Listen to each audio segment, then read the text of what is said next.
Assalamualaikum warahmatullahi wabarakatuh. Perkenalkan, nama saya Raisat Atala. Saya dari kelas 11 MIPA 1 nomor absen 33 Sekolah SMA Negeri 7 Depok. Guru pengajar Ibu Ersinta Dewi Sekarwati SPD MT di mata pelajaran biologi.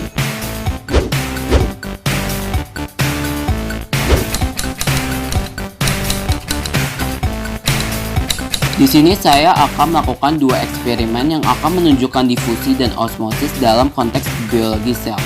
Ketika kawan-kawan dan saya memikirkan biologi sel, dan kita dapat melihat difusi dan osmosis. Hal ini sangat membantu untuk memperkecil ke tingkat sel yang sebenarnya. Yang dimaksud adalah tingkat molekul sel terbuat dari molekul dan mereka dikelilingin oleh molekul mereka. Bagian dari lingkungan molekuler mereka dan maksud dari dinamika dan gaya yang mempengaruhi molekul juga memiliki pengaruh besar pada sel dan biologi sel.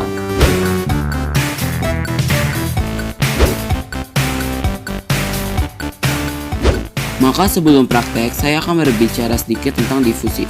Difusi adalah pergerakan molekul dari area dengan konsentrasi tinggi ke area konsentrasi rendah. Hal ini akan saya gunakan untuk mendemonstrasikan cara kerja difusi. Jadi di sini kawan-kawan, kita akan melihat seberapa cepat warna kantong teh menyebar dengan warna coklat yang lebih pekat di dua gelas plastik air yang berbeda.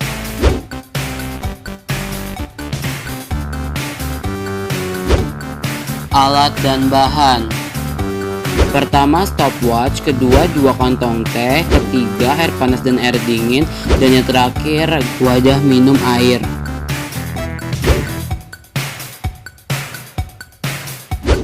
Langkah pertama, masukkan air dingin ke gelas plastik. Selanjutnya masukkan air panas ke dalam gelas plastik.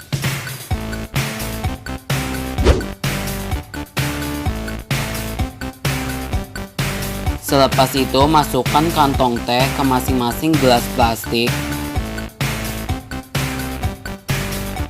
Masukkan teh kantong ke dalam gelas yang berisi air dingin.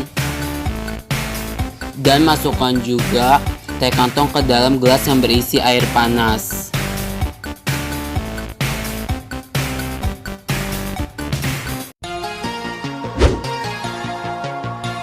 Sehabis ini pasang timer 10 menit di stopwatch.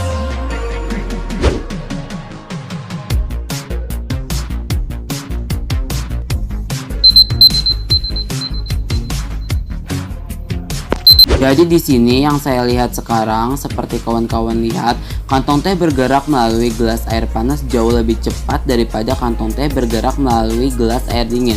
Bisa dilihat dari tingkat kepekatan warna coklat ya. Dan ini disebabkan difusi didasarkan pada gerakan molekul. Molekul cenderung mempercepat pada suhu yang lebih tinggi atau lebih panas, yang berarti difusi akan terjadi lebih cepat. Kesimpulan, suhu sangat berpengaruh terhadap kecepatan suatu partikel dalam bergerak. Sebagai buktinya, teh celup yang dicelupkan dalam air panas akan semakin cepat terjadi perubahan warna dalam airnya, dan perubahan warnanya pun sangat pekat. Semakin tinggi suhu, maka proses difusi semakin cepat. Begitu pula sebaliknya, semakin rendah suhu, maka kecepatan proses difusinya semakin lambat. Sekarang saya akan menjelaskan bagaimana pentingnya ini dalam konteks sel. Sel difusi dapat terjadi melintasi membran sel. Membran sel yang dapat kita sebut juga membran semi permeable. Dan apa itu artinya? Artinya bahwa beberapa molekul dapat mengalir bebas melintasinya atau berdifusi dengan bebas melintasinya, sementara di sisi yang lain akan terhalang atau berhenti melintasi.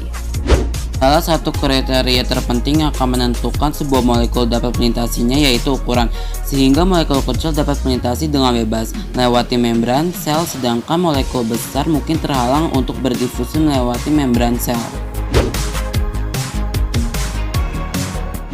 Di membran sel, hal berikutnya yang akan saya tunjukkan kepada kawan-kawan adalah osmosis. Osmosis ini sebagian besar mirip dengan difusi, tetapi osmosis adalah pergerakan molekul air dari area dengan konsentrasi rendah ke area dengan konsentrasi zat terlarut tinggi. Alat dan bahan. Pertama garam, kedua kentang, ketiga air, keempat penggaris, kelima pisau, keenam pengupas kentang, ketujuh alat tulis. Langkah pertama, kita kupas dulu kentangnya. Selanjutnya kita potong seperti ini ya kawan-kawan. Setelah dipotong menjadi dua bagian, kita potong lagi ya kawan-kawan menjadi dua bagian.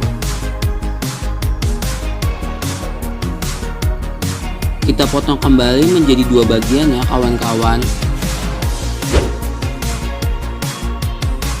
Setelah dipotong-potong, bentuk sepertinya kawan-kawan menjadi dua bagian. Lalu ukur. Setelah diukur, jangan lupa dicatat ya. Berikut catatan hasil potongan kentang sebelum direndam. Langkah pertama, masukkan 4 sendok teh ke dalam wadah air. Setelah selesai, jangan lupa diaduk hingga rata.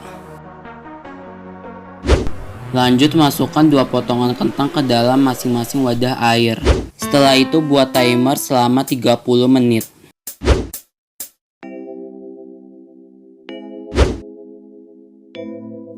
Setelah perendaman selama 30 menit, ukur kembali ukuran kentang dari panjang hingga lebar kentang.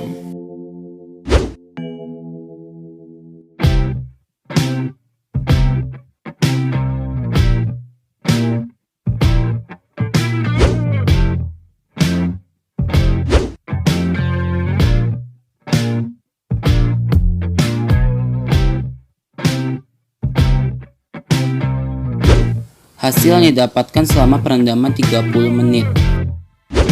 Hasil perendaman potongan kentang di dalam air biasa tidak ada perubahannya mencolok. Lalu untuk hasil perendaman potongan kentang di dalam air garam ada perubahan pada struktur kentang yang semulanya kaku menjadi lentur. Kesimpulan, pada proses osmosis yang mempengaruhi adalah adanya perpindahan zat pelarut ke dalam kentang tersebut. Sebagai contoh, dikarenakan hipotonis di dalam larutan air garam sehingga air yang berada di dalam kentang keluar dari sel-sel kentang yang menyebabkan struktur kentang menjadi lentur. Sekian video dari saya mohon maaf apabila ada kesalahan. Wassalamualaikum warahmatullahi wabarakatuh.